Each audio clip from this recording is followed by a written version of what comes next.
Jadi nanti nggak boleh lagi ada janda nggak punya rumah, rumahnya dibangunin, standarnya jangan 20 juta.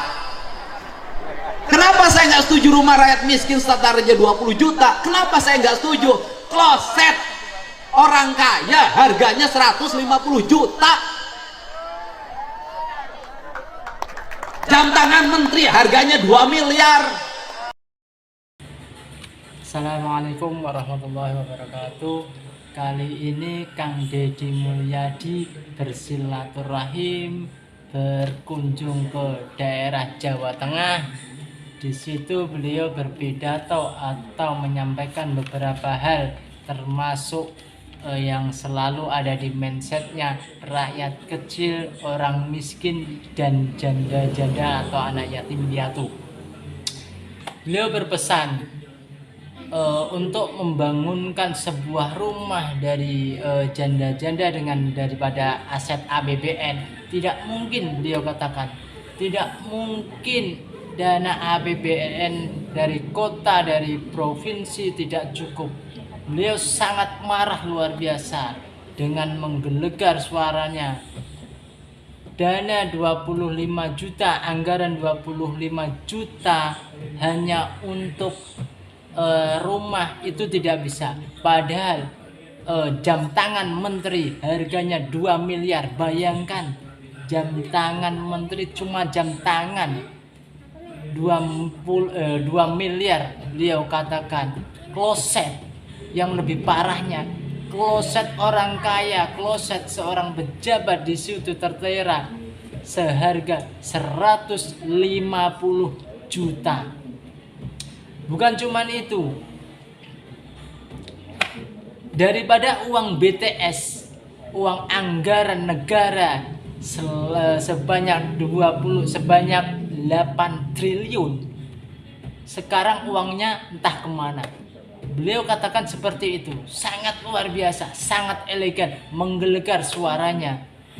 Tapi mindset beliau tidak terima. Kenapa? Karena anggaran untuk rumah janda-janda miskin atau rakyat kecil atau yatim piatu itu cuma 25 juta.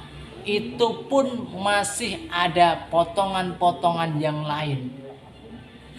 Beliau mengatakan 25 juta itu hanya dapat keluar beberapa rumah tok. Padahal anggaran yang semestinya daripada APBN negara, APBN kota ataupun provinsi itu bisa lebih. Beliau pernah hitung-hitungan sama Bapak Presiden Prabowo Subianto, mengatakan bagaimana cara menyelesaikan orang-orang miskin di Indonesia ini. Pak Kang Deddy Mulyadi itu sungguh dengan elegan cerdasnya menjawab, itu mudah Pak, bangunkan rumah janda-janda miskin. Wow, sangat luar biasa. Bagaimana tidak, yang ada di mindsetnya selalu rakyat kecil, dan rakyat kecil. Apresiasi lagi untuk Kang Deddy Mulyadi yang sangat luar biasa memikirkan rakyat-rakyat kecil, yatim piatu, janda-janda, intinya yang rakyat kecil. 25 juta APBN dikatakan nggak mampu, itu bohong, jelas bohong. Kalau mau hitung-hitungan dengan saya, kata Kang Deddy ya, itu sangat luar biasa. APBN kota, sekali lagi, APBN kota, provinsi itu jumlahnya miliaran bahkan triliunan. Apalagi cuman hanya untuk 25 juta. Yang nggak terima itu dari Kang Deddy Mulyadi 25 juta anggaran rumah, sedangkan seperti tadi yang saya terangkan, kloset ataupun jam tangan harganya lebih daripada itu. Kita lihat videonya. Jadi nanti nggak boleh lagi ada janda nggak punya rumah, rumahnya dibangunin, standarnya jangan 20 juta. Kenapa saya nggak setuju rumah rakyat miskin standarnya 20 juta? Kenapa saya nggak setuju kloset orang kaya harganya 150 juta? Jam tangan menteri harganya 2 miliar. Bener nggak? Saya nggak setuju. Kalau Anda bangun rumah rakyat miskin hanya 25 juta, itu penghinaan. Bangun minimal 150 juta. APBN-nya mampu? Mampu. Kenapa? Daripada dibangun BTS 8 triliun hilang habis. Daruri tahu. Daripada dipakai dana rutin kementerian bertriliun-triliun pakai sewa jet pribadi, mending bangun rumah rakyat miskin, orang-orang janda. Saya katakan bohong kalau orang mengatakan APBN-nya tidak mampu. Bohong saya katakan orang APBN-nya tidak mampu. APBN, APBD provinsi, APBD kabupaten digabung, selesai urusan kemiskinan. Boleh hitung dengan saya dan APBN-nya. Jadi yang bilang nggak mampu siapa? Yang takut kehilangan jatah proyeknya. Saya kagum sama Pak Daruri. Begitu masuk saya lihat nasi dusnya rapi.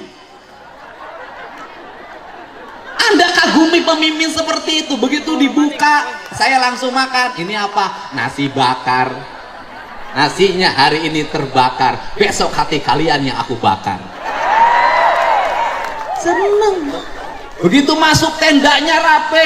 Ini ciri anggota dewan yang memuliakan rakyatnya, yang memuliakan pemimpinnya. Dibanding dikumpulin pakai kaos harganya 25.000, bininya pakai baju harganya 15 juta. Saya nggak setuju rakyat dikasih kaos murah, nggak setuju. Itu penghinaan. Dipakainya 5 tahun terus nggak berhenti. Nanti anggota dewan kasih tuh rakyat kaosnya harganya 100 ribuan. Bener nggak? Nah untuk itu, karena itu tugas terberat, saya katakan, Pak Prabowo bilang ada yang disebut paradok Indonesia.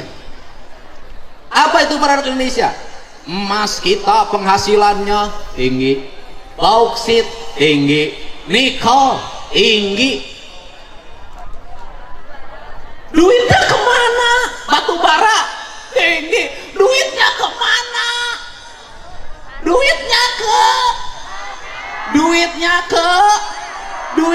ke di tempat nikelnya, infrastrukturnya banyak yang hancur. Di tempat batu baranya miskinnya banyak.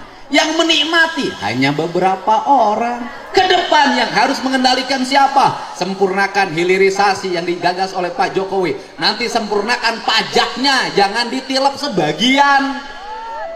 Setelah jadi uang pajak, duitnya didistribusikan, nanti dibagi. Desa berapa, kabupaten berapa, provinsi berapa, pusat berapa. Jangan dibikin tergantung semuanya sama pusat. Capek. Mending kalau punya anggota DPR-nya baik kayak Pak Daruri. Kalau enggak, ngemis-ngemis sama pusat. Negara bukan punya pusat, negara adalah desa yang terhampar di seluruh Indonesia. Itulah pemilik saham terbesar negara. Betul nggak? Betul nggak? Nanti diatur. Saya sudah hitung itu. Saya dengan Pak Prabowo pernah ngitung. Pak Didi, kata Pak Didi, nyelesain kemiskinan pertanian gimana? Gampang Pak. Bagaimana? 1, pupuk jangan dibikin susah-susah.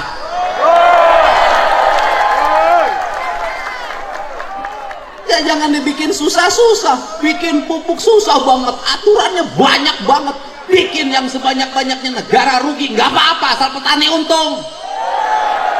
Betul yuk? 2, saya katakan setiap buruh tani harus punya sapi.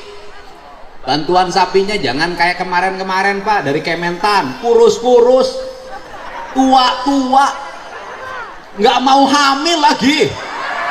Itu saya bagiin sampai 2 tahun ke saya, Pak, nggak sanggup.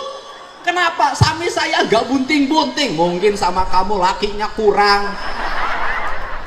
Kasih dong sapi yang unggulan, yang bibitnya gede. Kalau bisa yang dibagiin yang sudah bunting, di IB dulu sama kementerian, baru dibagiin. Betul nggak? Satu petani dengan sebagai buruh tani atau luasan di bawah 1/4 hektar, kasih 5 ekor. Setelah itu kasih dana pendampingan, PPL-nya arahin, itu kotoran sapi jadi pupuk organik. puterin begitu. Kemudian apalagi jamin kesehatannya, kalau sakit nggak usah susah.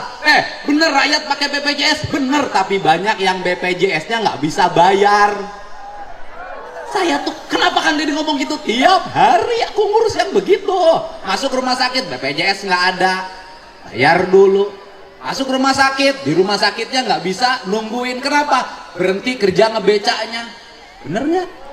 Nah, jadi gratisin itu pelayanan kesehatan. Yang berikutnya apa lagi? Bangun rumah sakit, jangan numpuk satu tempat. Ya, kabupaten harus punya rumah sakit rujukan, nggak usah operasi ke pusat kota, cukup di kabupaten. Turunin dokter-dokter terbaik di situ. Kemudian siapkan subsidi untuk apa? Kalau orang sakit, keluarganya harus disubsidi. Kenapa Kang Deddy ngomong gitu? Suaminya sakit, bininya nungguin. Yang nyari duit siapa? Saya ngalamin, saya pernah punya kebijakan. Kalau keluarganya sakit, yang nungguinnya saya kasih uang saku 100.000 per hari. Bisa negara? Bisa. Bisa nggak? Bisa. Sekolah, bikin perguruan tinggi udah dirancang oleh Pak Prabowo kan, sekarang sudah ada politeknik di NTT. Nanti terus begitu. Nah, kemudian kalau itu dilakukan, kemiskinan selesai. Orang miskin karena sakit, rumah sakitnya mahal. Benar gak? Orang kaya penghasilan 20 juta kena cuci darah jadi miskin. Benar gak? Benar gak? Ini problem. Terus kemudian infrastrukturnya benerin yang berkualitas di desa-desa. Jangan jalan dibangun sekarang, besok sudah rusak lagi. Bangun irigasi yang bener, jangan bilang 60 cm, dibangunnya 30 cm, diakal-akalin. Ini benerin semua. Terus yang berikutnya, negara tegas, termasuk yang di bawah umur jangan pakai motor. Saya sampai ngurus begitu, saya jadi bupati ngurus begitu, bikin aturan tidak boleh pakai motor ke sekolah. Kenapa? Di bawah umur pakai motor merusak hidupnya. Dia tiap hari kerjanya main HP sama motor-motoran, ibunya sampai hitam legam di sawah begini, rusak generasi. Apalagi, nah, bikin aturan, ini Jawa Barat. Aturannya apa? Mereka yang hajatan boleh hajatan kalau punya uang. Yang nggak punya uang nggak boleh hiburan-hiburan, udah numpeng aja. Kenapa? Di Jawa Barat banyak yang kawinan pinjem Bang Emok. Beres Bang Emok, hutang sampai pergi ke Arab. Ini negara ngatur, kepala desanya ngatur, semua ngatur seperti itu. Pusat dan daerahnya ngatur, rakyatnya dijamin, diatur tapi dijamin. Sekali lagi apa? Diatur tapi jangan suka ngatur kalau tidak menjam. Begitu. Orang yang ngatur harus menjam. Ini tugas negara mengatur dan menjam. Tugas rakyat diatur dan mendapat jamin.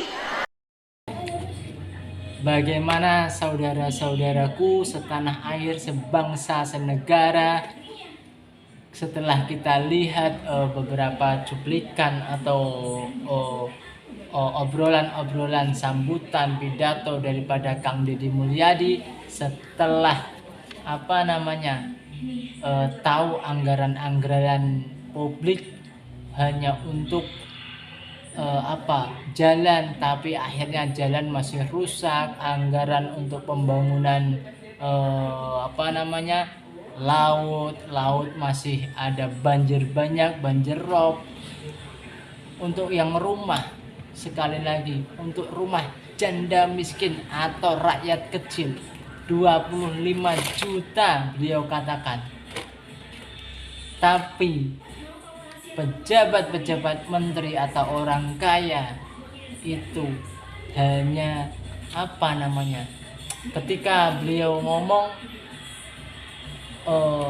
anggaran-anggaran yang kurang penting itu tidak boleh, katanya. APBN terutama APBN provinsi dan kota tidak cukup.